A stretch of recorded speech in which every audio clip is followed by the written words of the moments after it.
My boss said. Work New Year's Eve. You'll get triple pay. I missed my family celebration. Got my paycheck. It was regular pay. When I confronted him, he said, I never promised that. I quit on the spot. Hey, Reddit. I never promised that. My boss sneered, his eyes cold as ice, leaning back in his creaky office chair like he owned the world. I stood there, fists clenched at my sides, the paycheck crumpled in my hand, my heart pounding so hard I could feel it in my throat. This wasn't just about money. It was about trust, about the family dinner I'd skipped, the kids' faces I'd missed lighting up at midnight. If I walked out now, I'd be jobless at 48, with bills piling up and no safety net. My marriage already fraying from too many late nights like this one. I'm 48, married to my high school sweetheart, with 2 teenage kids who think I'm invisible half the time. We live in a quiet suburb, and I've been grinding at this auto repair shop for 15 years, fixing engines and dodging drama. But that day, everything boiled over. I slammed the paycheck on his desk, the paper fluttering like a flag of surrender. You said triple pay for New Year's Eve. I worked it. This is regular. What the hell? He didn't even blink. Triple pay? Kid, you must have misheard. We don't do that here. Now, if you're done throwing a tantrum, get back to the floor. I felt the heat rise in my chest, years of biting my tongue flashing before me. Misheard? You stood right there, in front of everyone, and said it. Work New Year's Eve, you'll get triple pay. I missed my family's celebration for this. My wife was pissed, kids disappointed. And now this. He shrugged, picking at his nails like it was no big deal. Family comes first, huh? Then why'd you take the shift? Sounds like your choice. Now quit whining in. I quit, I said, the words tumbling out before I could stop them. The room went silent, the hum of the shop outside fading into nothing. His face twisted, but I didn't care. I turned and walked out, the door slamming behind me like a gunshot. Driving home that afternoon, the winter sun low and weak, I replayed it all. The promise had seemed too good to be true, but I'd needed the cash. Car repairs, kids' braces, the usual grind. My wife, Lisa, had begged me not to take it. It's New Year's Eve, she'd said over breakfast, her eyes pleading. The kids are excited for once. Stay home. But I'd waved her off. Triple pay, babe. It'll cover the trip we talked about. Just one night. She'd sighed, stirring her coffee. Fine, but don't say I didn't warn you. The shop was a skeleton crew that night.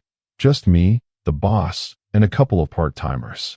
It was quiet, the kind of eerie calm that makes you question everything.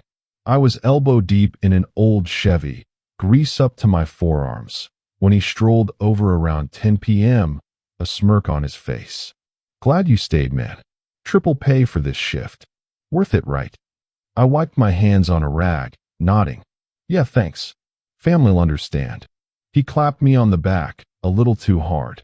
That's the spirit. Keep grinding. As midnight approached, I texted Lisa. Almost done. Love you. Her reply was short. Kids are waiting. Hurry. But the job dragged on. A last-minute oil change, then a flat tire fix. By 1 a.m., I was exhausted, stumbling out into the cold. Home was dark, the party long over. I crept in, found Lisa asleep on the couch, a half-eaten cake on the table. The kids' presents were untouched, their rooms silent. The next morning, she was furious. You missed everything.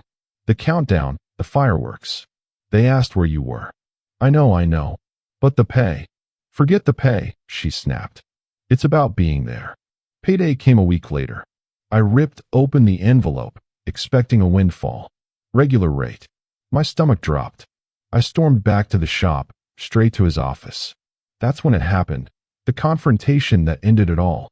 After I quit, I drove home in a daze, the reality sinking in. No job meant no income, and with our savings thin, we'd be scrambling. Lisa was at work, the kids at school. I sat at the kitchen table, staring at the bills, wondering how I'd explain this. The phone rang, it was him. Hey, come on, don't be stupid. Come back. We'll talk. I hung up without a word. Pride, or stupidity, I wasn't sure. That evening, Lisa walked in, took one look at my face, and knew. What happened? I quit. The boss lied about the pay. Said he never promised it. She sank into a chair, rubbing her temples. You quit? Over this?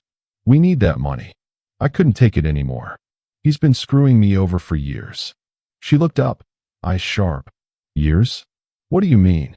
I hesitated, the words bubbling up. It wasn't just this. The boss, let's call him Rick for now. No, don't name him, just the boss. He'd been cutting corners, docking pay for petty things, favoring the younger guys. Last summer, he'd promised a raise after I fixed his personal truck for free. Never happened. And before that, he'd blamed me for a mistake a rookie made, costing me a bonus. Lisa listened, her face softening. Why didn't you say something sooner? I didn't want to worry you.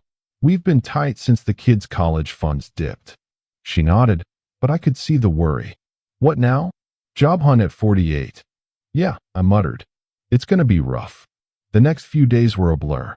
I updated my resume, hit the job sites, but nothing bit. The shop called again, voicemails from the boss, then the guys. Come back, man. He says he'll make it right.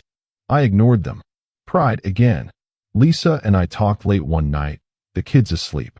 Remember when we first met? She said, smiling faintly. You were always the reliable one. But lately what? You're distant. Work's eating you alive. Maybe this is good. I pulled her close. Yeah, maybe. But doubts crept in. Had I overreacted? Triple pay wasn't in writing, just words. Maybe I had misheard. The boss's voice echoed. You must have misheard. No, I was sure. But now, the stakes felt heavier. Unemployment checks wouldn't cover much. Our mortgage was due, the car payment looming. A week later, I ran into one of the old crew at the grocery store. Mike, a guy I'd worked with for years. He looked sheepish. Heard you quit. Boss is pissed. Says you're ungrateful. I gritted my teeth. Ungrateful? After he lied. Mike shrugged. He told everyone you misunderstood. But hey, between us, he does that. Remember the overtime last month? Yeah, I said, remembering how he'd shorted us all. Mike leaned in. He's been doing it more. People are talking. That fueled me. I wasn't the only one. At home, the kids noticed. My son, 16, cornered me. Dad, why'd you quit? Mom says money's tight. I sighed. Long story, kid. Boss wasn't fair. He nodded, but I saw the concern. My daughter, 14, was quieter, but she hugged me extra tight that night. Lisa and I argued about it. You should have negotiated, she said. Not just stormed out. Maybe, I admitted. But it felt right. Days turned to weeks. I landed a few interviews, but nothing stuck. Ageism, I figured. At 48, they wanted younger blood. Then, a call from the shop. Not the boss, but the owner, an older guy who'd been hands-off. Heard what happened. Come in, let's talk. I went, wary. The owner sat me down. Rick says you quit over a misunderstanding. But I've heard your side too. Triple pay wasn't promised, but it was implied. Here's what I can do. Back pay for the shift and your job back. My heart raced. Really? He nodded. But you work with Rick. No more drama. I thought of Lisa, the bills. Deal. Walking out, I felt a mix of relief and shame. Had I been too hasty? But back at the shop, Rick was smug. Welcome back, champ. Don't pull that again. I bit my tongue, fixed cars, collected the back pay. It was regular, not triple, but better than nothing. Lisa was relieved. Good call. We needed this. Yet, things weren't the same. Rick watched me closer, nitpicked my work. Sloppy job, he'd say, even when it wasn't. One day he called me in. Heard you're job hunting still. Why? Got a better offer. I froze. No, just options. He laughed. Options? At your age? Stay put. The word stung. Age again. That night, I told Lisa everything. The back pay, the tension. I feel like a sellout.